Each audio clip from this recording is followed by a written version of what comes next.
Hello everyone, and welcome to my channel. Welcome to this channel where we're going to talk about technology and everything that is related to networking. My name is Gaspar Mbole, your network engineer with Smart Technology Consulting. And in this topic of today, we're going to talk about a secure GRE tunnel with VRF. So how to secure a GRE tunnel with VRF. If you're new to this channel, please subscribe, and then you click the notification button so that you may not miss future videos that are going to be released. And if you like the video at the end, please drop a comment, or if there is something you want us to talk about, please let us know in the comment section, and I'll be very happy to bring those details or explanations to help, because our goal is to make you smart.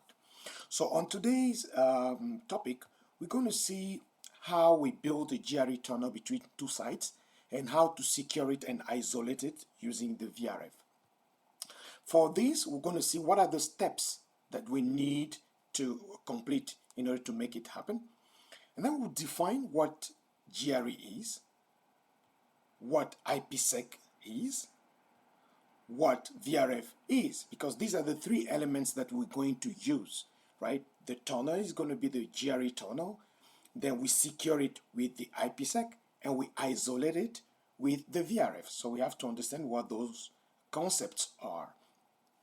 Then we'll see how we configure a GRE tunnel, how we isolate it with VRF, and how we secure it with IPSEC. And at the end, we will do a lab on the real devices and test it so that we can see how it works in real world. So let us see, in order to secure the GRE tunnel and isolate it with VRFs, what do we have to complete as steps? We have to identify all the interfaces on each site belonging to the edge routers that are going to be used for this purpose. The edge router is the router that is, at the exit, that connects, the site to internet. That's what we call the edge router. So we have to identify the interfaces that are going to be used in those devices to build the tunnel or to participate in the communication. Then we configure the routing protocol on each site if you want these protocols to be exchanged across. Because you have to understand that we're building a tunnel that goes across the public internet, right? So then we verify the visibility. We have to verify the visibility between the two sites, right? Because it goes over internet. Can site A talk to site B over internet? Because if we don't have that communication, the tunnel will not be built. Now, we have to create a VRF on each site if we want to isolate, this tunnel on each site. Because, VRF is locally meaningful, so that's, if we want to isolate on one site, we create it on one site. But if we want to isolate on both sides, we create the VRF on both sides, and we configure the interfaces that are participating in this communication in the VRF. Then we create the GRE tunnel. We have to configure it on each site in order for it to be built. We extend it now in the VRF. We extend the VRF to that tunnel, on each site, as well as all the interfaces that participate in the communication. We enable the routing within the VRF, can be static or dynamic routing. Then we do a bunch of actions to secure the communication. These actions are related to securing, the communication, encrypting, and all that, and we apply that security to the tunnel. So these are the steps that we have to complete in order to build a secure GRE tunnel and isolate it with the VRF. Now, let us understand the new concepts that we have introduced here, because we have to build what we understand, right? What we know. So if you don't know, we're going to help you. What is a GRE? You may ask. There are many definitions out here, but the one I like the most comes from Wikipedia. And it states that the generic routing encapsulation is a tunneling protocol developed by Cisco Systems that can encapsulate a wide variety of network layer protocols inside virtual point-to-point links or point-to-multipoint links over an Internet protocol network. I know it's a lot of stuff, for a definition. But if you're like me, it's easy for me to visualize, if I want to understand, I visualize. So we made something that is going to help those who learn by visualizing. Let us assume that we have communication, we have this infrastructure, right? Site A and Site B that needs to communicate, and they use Internet. We have the communication that goes through all these Internet routers. We have 1, 2, 3, 4, 5 before reaching Site B. So what we mean here is that we can create a kind of a point-to-point or direct link. It's a kind of a virtual link between Site A and Site B that is going to look like this. That is what we call a GRE. So informations are going to go from Site A to Site B through a pipe over public Internet. That is what GRE means. Now, what is IPSEC? Again, we have a lot of definitions, but the one that I find more interesting comes from Cloudflare, that defines Internet protocol security as a group of networking protocols used for setting up secure encrypted connections, such as VPNs, across publicly shared networks. You will see that I put in bold kind of blink, in a bold underline, key concept that we need to understand. Now, again, let us visualize it. Let us assume we have this infrastructure. Site A, where we have the headquarters, and Site B, where we have the remote branch. And of course, a bunch of Internet users, 1, 2, 3, and 4. You will agree with me that it may not be a very good idea to communicate from Site A to Site B without any kind of protection. Otherwise, all the other Internet users will see what we're talking about. That may be tricky. So IPSEC comes to help here by building a kind of a pipe, a secure tunnel, so that communication that goes from Site A to Site B and vice versa will be completely private. All the other users will not know what these two sites are talking about. That is what IPSEC helps for.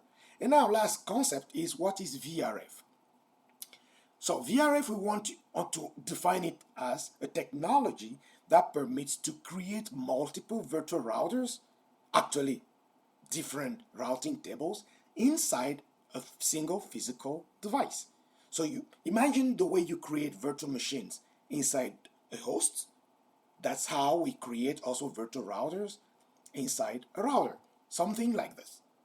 So we have, routing tables that are going to be completely isolated from one another inside a physical router.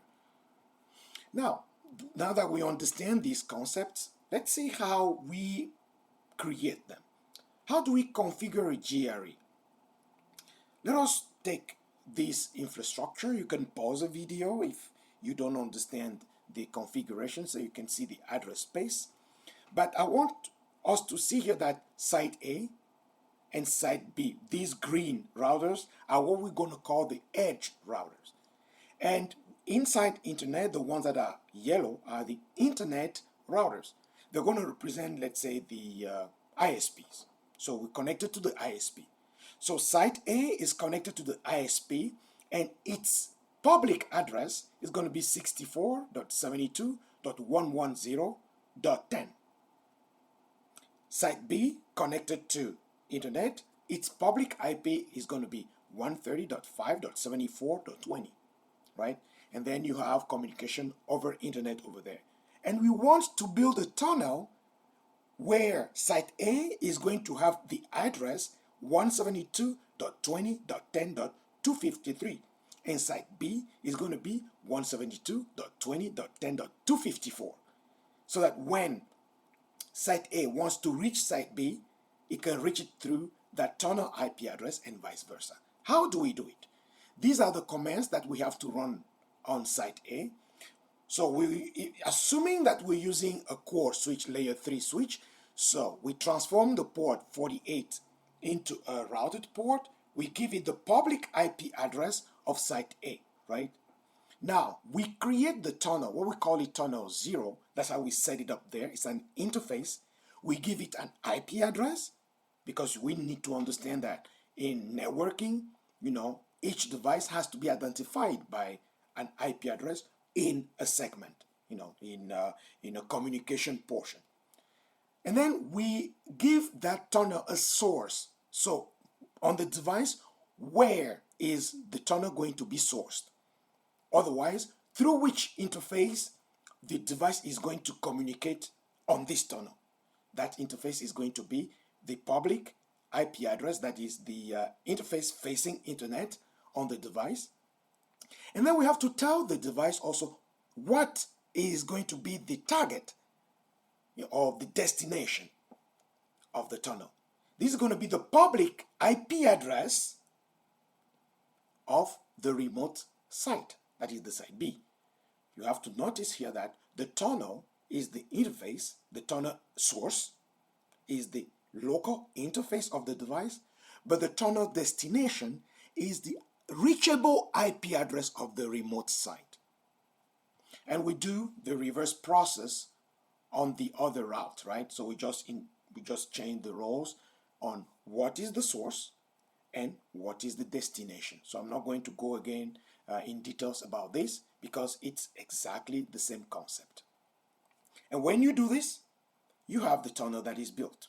As simple as that. How do we isolate this tunnel? The tunnel we built, how do we isolate it using VRF? You remember the VRF is kind of virtualizing a router into a router. How do we do this if we want to isolate, the VRF, the GRE? First of all, we have to create the VRF. This is how we create it. IP VRF, and we give the name of the VRF. It's locally meaningful. And then we go in the tunnel interface configuration mode to assign that interface to the VRF with the command IPVRF forwarding. It's the same command that we use to assign all the interfaces that need to be member of that VRF. We'll do the same thing, right? There will be certainly a video where we can talk more about VRF Lite, how we configure the VRF and all the other options that we have there. But this is how we set it up, right? It's just going to the interface mode of all the interfaces that we want to participate in this isolation, and that's how we're going to put them there. It's a way to say, okay, you, interface tunnel, you're going to be member of the VRF or the virtual router of this, and so on and so forth. And on site B, we do the same thing. If we want, to isolate it in the VRF, we set the commands the same way. We decided to call the VRF over there site B, and then everything goes in site B. And of course, remember to create the route within the VRF, because we are building a router inside a router. So it's exactly the same thing you do in the routing situation of a physical router that you do in the virtual router. So you need to create the route, you need to create the protocols and everything inside. When you do this, it's isolated. Now, how do we secure the GRE? That's where we have a little bit of work, right? We have a little bit of commands that we need to put in place in order to build this security by creating the key. The key in the IPSEC camp is what is going to be used to negotiate the tunnel, right? So it has to match between the two sites. And we're using, the reachable IP address, not the tunnel. The tunnel is going to be used for communication. But for building, we're using the public IP addresses of the two edge routers. Remember that. So we create the key ring, which is the key that is going to be used. Then we create the various profiles, what we call the IPSEC profile to use the key that we created before. And then we create what we call the transform set. That's the encryption methods that we need to use, because for the data to be carried secretly or privately, they need to be encrypted. And we need an encryption methods. And it has to match on both sides. But you see that we have a command here where we build the IPSEC profile. And in this IPSEC profile, we'll put the transform set that we created, as well as the ISACAMP profile, the one that we used to negotiate the tunnel. And we apply this IPSEC tunnel to, the IPSEC profile, we apply it to the tunnel interface. When we do this in both sides, we get a secured tunnel. And because we isolated it with VRF, we obtain a secure tunnel isolated with VRF. In the next video, we're going to use, some physical devices to show how it works in the real world, to do the test of the configuration that we've presented here, so that when you go and create this environment, you should know exactly how it works. If you've liked this video, please share a comment below, and do not forget to find us on the next video, where we're going to do the lab of everything that we have spoken about here. Thank you, and see you soon.